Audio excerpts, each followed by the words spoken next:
Ray for Hollywood. Yo, Adrian. Oh, hello there. I am Stan the Movie Man, and this is my review of Miss Peregrine's Home for Peculiar Children. It stars Eva Green, Asa Butterfield, Samuel L. Jackson, and more. It is the story of Jake, played by Asa Butterfield, a young man who has a really very average life until he discovers that his grandfather, played by Terrence Stamp, once lived in a home for peculiar children.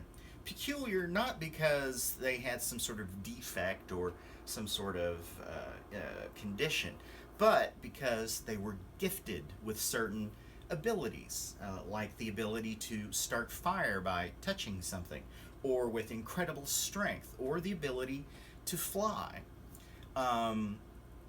And this group of children is Abe, played by Terrence Stamp, who is Jake's grandfather, lived at this home back in the 40s. Now, when Jake goes to visit the home, it was destroyed by a bomb during the Second World War. But he sees some of the children that he has seen in photographs, 70-year-old photographs, walking around the house, and turns out they're all still alive, and they are living in a time loop. They relive the same day over and over again, and that time loop was created by Miss Peregrine, played by Eva Green, who oversees the household and the children. But they're an evil group of peculiars, which is what the children with the special abilities are called, or anybody with special abilities, led by a guy named Baron, played by Samuel L. Jackson. He has this evil plot to try to use the ability of Miss Peregrine and others like her to manipulate time and make himself and other peculiars who do not want to live in these time loops, which is done to protect them from the outside world and being used and abused for their abilities. They want to live in the outside world, and they want to be immortal. They don't want to live in these time loops, and their plan is really evil. How Jake plays into all of this is something we learn as the movie goes on. Miss Peregrine's Home for Peculiar Children is a light and whimsical tale from a book, and it is a film directed by Tim Burton. This may be one of his most mainstream films, although there are some visual flourishes and touches that are definitely Burton or Burton-esque.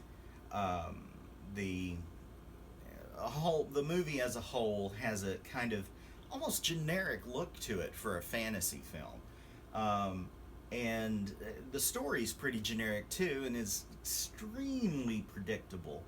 No real surprises in Miss Peregrine's Home for Peculiar Children. And maybe that's the way the book goes, or perhaps condensing it down into a movie sort of took the more interesting parts out of it. I don't know. It's just, it's a completely inoffensive film.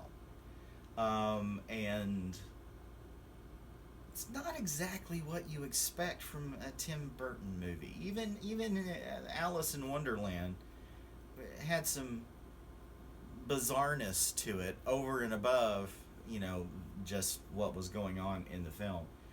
But Miss Peregrine's is for a Tim Burton movie pretty bland, and actually for any movie pretty bland. Again, it's completely inoffensive.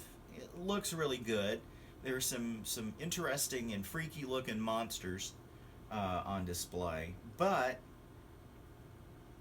it's just sort of there, and I didn't really ever feel involved much by the story or the characters or their plight. And for that reason, I'm giving Miss Peregrine's Home for Peculiar Children 3 stars. Go to StanTheMovieMan.com to read my complete review. Follow me on Twitter @MovieManStan, and you can get in touch with me via email, StanTheMovieMan@Comcast.net. Till next time, toodles.